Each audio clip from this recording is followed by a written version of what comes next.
If you hear the fan going, it's hot. It's hot in Jamaica. It's hot here today. It's hot in Montego Bay. It's just hot. Welcome back to my channel, guys. Welcome, people. And on today's video, we're going to be talking about how I get my room from declutter to minimalist. And essentially what a Jamaican type home looks like. I'll be kind of showing you my house over the next couple of weeks in this series. You can see what sustainability and minimalism looks like in the Caribbean or in Jamaica from a mom with 2 kids.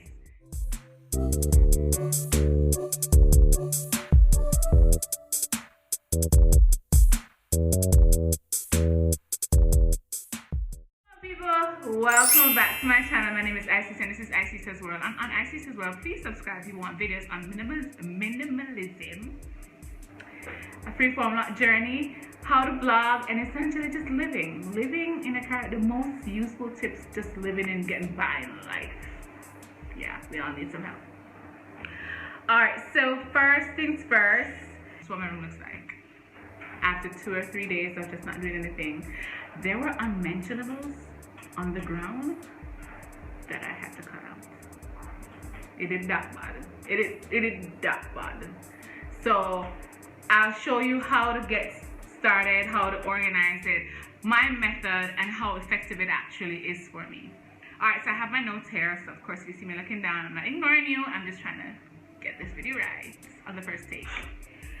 Alright, so there's some things that I want to do with the apartment, but of course I'm not going to get into that now because one, it's a rental property. I just moved here and I'm still trying to hunt down resources that are sustainable and that are minimalist, that is to my liking and to my aesthetic that I have here, that I can get locally. I don't want to have to go on Amazon or anywhere to buy something. I just want to buy everything I need here and not let it cost me an arm and a leg. So if you know somebody can do that, hit me up in my DM on Instagram. You can follow me on Instagram right here. And you can also just send me a message here, leave a comment underneath and let me see what's going on. So let's just jump right into it. It's kind of gather all your mess together in one space. So you're gonna throw everything on the floor or everything on the bed, wherever there's a big enough surface on the dresser, you just kind of throw it down there to sort things out. Separate your clothes, gather them together, then you start folding them and leaving them on the bed. Then after you finish folding them, you start putting them away in drawers. The art of good minimalism is that everything should have its own place. That means you shouldn't have things lying all around and not sure you're just catching them somewhere because you need to put them somewhere. No, you need to have a place for everything. That's the only way it's going to be neat in here. Right, so after you put those things away, you're going to start sorting through your clothes, tidying up surfaces. You're going to start tidying up the dresser, your side tables if you have those. I don't have any. You're going to start tidying up your bed, taking things off your bed before you start making the bed anyway. Taking things and putting them where they're supposed to. My method is just kind of gather everything on the bed, as I said, and then sort them into different piles of what needs to go. So things for the kitchen goes to this spot. Things for the living room goes to this spot. Things that go to the bathroom goes to this spot. And then when I start walking, I just walk bathroom, drop everything in the bathroom, drop everything in the kitchen, drop everything in the living room, and I just kind of organize and sort that way. That's a lot better than to just go kitchen and back to the room and then bathroom and then, oh no, I have to bring back something to the kitchen, that kind of thing. So yeah, that's definitely going to help you. The next step you want to do is to make your bed. You want to make your bed. A matter of fact, if you put all that stuff into a corner and do nothing with it and make your bed, your room would look 10 times better anyways. But for the sake of the camera and for the gram and for the YouTube, you're gonna make your bed. You're gonna make it however you feel like. Now, I don't know great bed maker, I don't know awesome hotel thing. My mother probably is shivering watching this video because she's taught me these things, but me not really listen to that.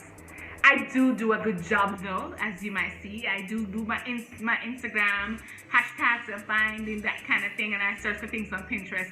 But just make your damn bed.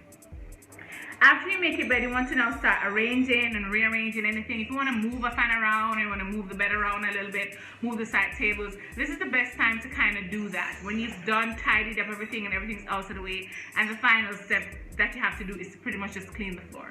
Then you clean the floors. You start sweeping the floors, getting things out, wiping, dusting things, that kind of stuff, and organizing, straightening up, and that, boom, bam, room done clean.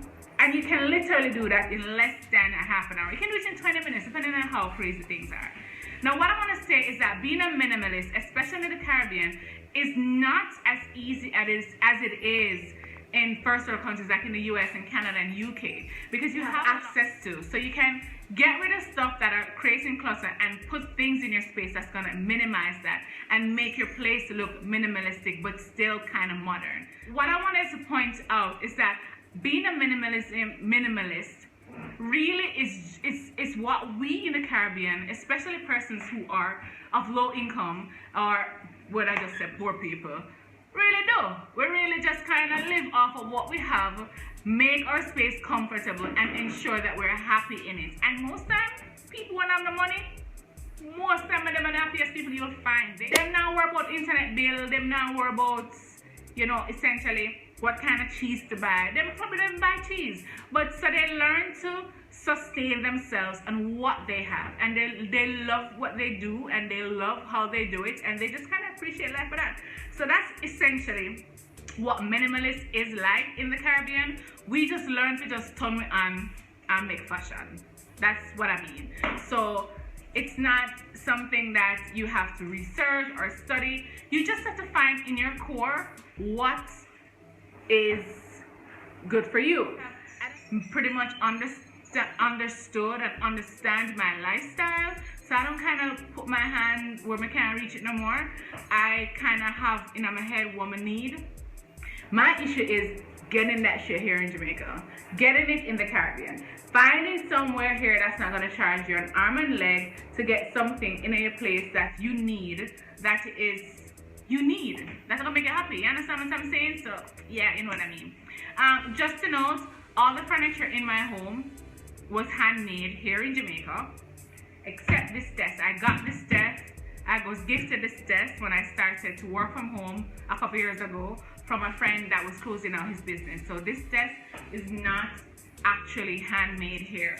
And maybe it was, I'm not sure, I'm not gonna say it is, but everything else is actually made here. My father made that thing behind me there, my entertainment stand that my TV's on, my dad made that too, as well as the shelves there, my couch I made. Everything here is handmade, and that is essentially how I want my home to be, filled with things that mean a lot to me and make me happy. So if you enjoyed this video, go ahead, give me a thumbs up. Do leave a comment and let me know what you think and what is it that minimalism means to you. Wherever you are in the world, wherever you're watching this, please go ahead and leave a comment for me. And I will see you on the next video.